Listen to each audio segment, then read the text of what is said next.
ఆహా, మరి అందరి దేవుళ్ళు ఒక్కడే అయినప్పుడు రాముడు, శివుడు, కృష్ణుడు అంటూ ఇన్ని పేర్లెందుకు?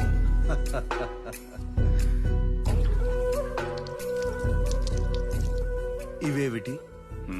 నీళ్లు. దీన్ని తెలుగులో మంచినీళ్లు అంటారు, తమిళంలో తన్నీరు, కన్నడంలో నీరు, హిందీలో పానీ, మలయాళంలో వెల్లం, ఇంగ్లీష్లో వాటర్ అంటారు. ఎన్ని పేర్లతో పిలిచినా వస్తువు ఒకటేగా. దేవుడు కూడా అంతే. తెలివిగా చెప్పి తప్పించుకుందాం అనుకుంటున్నావా?